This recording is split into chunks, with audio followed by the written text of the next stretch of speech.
नमस्कार दोस्तों, डॉक्टर भीमराव अंबेडकर शायद ही किसी हिंदुस्तानी ने ये नाम ना सुना हो। मुंबई यूनिवर्सिटी से बीए, दुनिया की टॉप यूनिवर्सिटीज में से एक, कोलंबिया यूनिवर्सिटी से MA PhD, London school of economics से डीएससी एमएससी और ग्रेस इन से बैरिस्टर इन लॉ।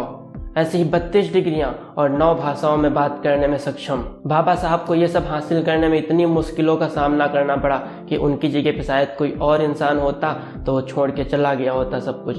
लेकिन बाबा साहब अंबेडकर टिके रहे, हर मुश्किल का सामना करते रहे। बाबा साहब अंबेडकर जब बहुत छोटे थे तो उनकी माता का देहांत हो गया और वो अपनी आंटी के साथ रह के बड़े हुए। छुआछूत नाम की बीमारी इनके टाइम पे कोरोना की तरह फैली हुई थी, पर इनकी पढ़ने की बड़ी इच्छा थी। बड़ी मुश्किल से इनका स्कूल में एडमिशन हुआ। ये और इनके भाई अकेले दलित लड़के थे जो स्कूल पढ़ने जाते थे उस टाइम पे। अंबेडकर के पिताजी रामजी सतपाल ब्रिटिश आर्मी में एक सूबेदार रैंक के अफसर थे। शायद इसीलिए दलित होने के बाद भी इनका एडमिशन हो पाया स्कूल में। बाबा साहब का स्कूल में एडमिशन तो हो गया, पर छुआछूत नाम की बीमारी इनका पीछा कहाँ छोड़ने वाली थी। अंबेडकर जी को सबसे अलग रूम से बाहर बोरी पे बैठ के पढ़ना पड़ता था। जानते हैं क्यों? क्योंकि अगर ये रूम में बैठेंगे तो रूम अपवित्र हो जाएगा। एक दिन इनके टीचर ने इनसे क्वेश्चन पूछा और कहा बोर्ड पे आके इसे सॉल्व करो। ये जैसे ही बोर्ड की तरफ बढ़े, क्लास के सारे लड़के अपना लंच बॉक्स उठा के भागने लगे। कहीं इनकी परछाई पड़ गई उस लंच बॉक्स पे तो इनका खाना अपवित्र हो जाएगा। इन्हें तो पानी पीने तक की अनुमति नहीं थी। वहाँ के जो प्यून हुआ करते थे वो दूर से इनको पानी पिलाते थे। कहते थे इनका हाथ अगर बर्तन में छू गया तो बर्तन अपवित्र हो जाएगा। कभी कभी प्यून जब छुट्टी पे होता था तो इनको पूरा दिन प्यासा ही रह के गुजारना पड़ता था। इनका संस्कृत पढ़ने का बड़ा मन था, लेकिन स्कूल में इनको संस्कृत लेने नहीं दिया गया क्योंकि एक शेड्यूल कास्ट से बिलोंग करते थे। इन्हें संस्कृत पढ़ने की इजाजत नहीं थी। फॉरेनर्स को थी, दूसरे धर्म वालों को थी, लेकिन अंबेडकर जी को नहीं थी। लेकिन अंबेडकर जी ने क्या किया? इसी संस्कृत के महारथी बने, वेदों के ज्ञाता बने। नाई इनके बाल नहीं काटता था क्योंकि अगर उसने इनके बाल काटे तो वो अपवित्र हो जाएगा, उसको खुद का शुद्धिकरण कराना पड़ेगा। भैंस के बाल काट देता था, कुत्तों के बाल काट देता था, लेकिन अंबेडकर जी के बाल नहीं काटता था। इस हद तक फैली हुई थी उस टाइम पे अनटचेबिलिटी। इतना मुश्किल बचपन बीतने के बाद तो इन्हें टूट जाना चाहिए था, सब कुछ छोड़ के भाग जाना चाहिए था। लेकिन अंबेडकर जी ने क्या किया? डटे रहे, पेशेंस के साथ हर मुश्किल का सामना करते रहे। आजकल तो लोग छोटी छोटी चीजों को लेकर रोते हैं, मेरे पास रिसोर्सेस नहीं है, मेरे पास अच्छा फोन नहीं है, मैं कैसे पढूं? मैं कहता हूं आप अंबेडकर जी को पढ़ो, आपको आपकी प्रॉब्लम्स छोटी लगने लग जाएंगी। इतनी मुश्किलों के बाद भी उन्होंने खुद से कभी शिकायत नहीं की, तो आप क्यों करते हो? अंबेडकर कहते हैं शिक्षा शेरनी का दूध है, जो इसे पीता है वो खुलेआम दहाड़ता है। इतनी तकलीफों के बाद तो अच्छे अच्छे इंसान की हिम्मत टूट जाती, बड़े से बड़ा टैलेंट खत्म हो जाता। लेकिन बाबा साहब अंबेडकर अपनी कास्ट से कॉलेज एजुकेशन हासिल करने वाले इंडिया के पहले इंसान बने। 1913 में बड़ौदा के महाराजा से इनको स्कॉलरशिप मिली और ये फॉरेन निकल गए पढ़ने के लिए और वहां से टॉप करके वापस आए। और जब लौटे तो महाराजा ने क्या किया?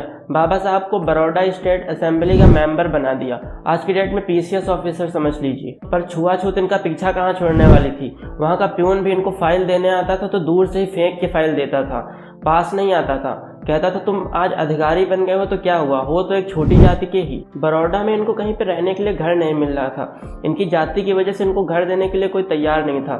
बड़ी मुश्किल से एक घर मिला, मालिक ने इनसे इनकी जाति के बारे में कुछ पूछा नहीं और ये वहां पे रहने लग गए। पर कुछ दिनों के बाद जब मोहल्ले वालों को पता चला कि इस घर में एक महार जाति का लड़का रह रहा है, तो वहां के सारे मोहल्ले वाले उस घर के सामने लाठी भाला कुदाल लेके खड़े हो गए बाबा साहब को मारने के लिए। पर पता नहीं कैसे किस गली से निकल के अंबेडकर जी उस दिन बच गए। इसके बाद वहां के राजा ने एक रूल बनाया कि जो लोग भी शेड्यूल्ड कास्ट के साथ बैठ के काम करने में कंफर्टेबल हैं वही इलेक्शन लड़ पाएंगे, उनके अलावा और कोई इलेक्शन नहीं लड़ पाएगा। धन्य है ऐसे राजा, सलाम करता हूँ ऐसे राजा को जो उस टाइम पे भी इतनी प्रोग्रेसिव सोच रखते थे। संघर्ष तो मानो बाबा साहब की परछाई थी, इनके साथ चलती थी। यंग एज में ही बाबा साहब की शादी हो गई, सबकी जरूरतें पूरी करनी थी। क्या क्या नहीं किया बाबा साहब ने अपने घर की जरूरतें पूरी करने के लिए। ट्यूटर बने, अकाउंटेंट बने, एडवोकेट बने और खुद का एक इन्वेस्टमेंट बिजनेस भी स्टार्ट किया। पर जैसे ही क्लाइंट को इनकी जाति के बारे में पता चला वो बिजनेस बंद हो गया। फाइनली 1918 में बाबा साहब को मुंबई के फेमस सिंडनम कॉलेज में प्रोफेसर की जॉब मिल गई। उनको लगा कि अब जिंदगी आसान हो जाएगी। पर वहाँ क्या हुआ? वहाँ के पढ़े लिखे अनपढ़ गंवार प्रोफेसर्स ने उनके साथ पानी का जग शेयर करने से मना कर दिया, कॉमन वाटर सोर्स शेयर करने से मना कर दिया। अब अंबेडकर जी के मन में ज्वालामुखी फट पड़ा और उन्होंने लीगल प्रोफेशन अपनाया। उन्होंने महार सत्याग्रह स्टार्ट कर दिया।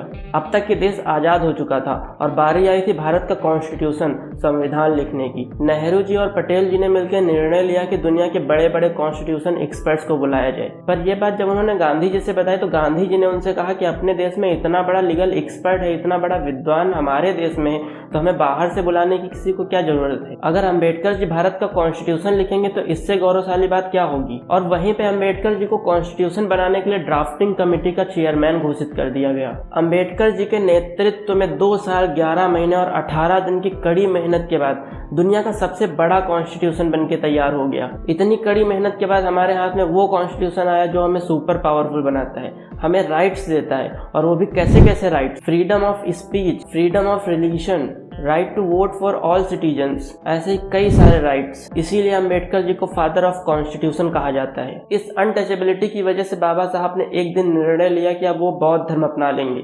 सबने बड़ा समझाने की कोशिश की पर बाबा साहब नहीं माने। 14 अक्टूबर 1956 को लगभग 5 लाख लोगों ने बाबा साहब के नेतृत्व में बौद्ध धर्म की दीक्षा ली। उसके 6 हफ्ते के बाद ही इस महान क्रांतिकारी का निधन हो गया।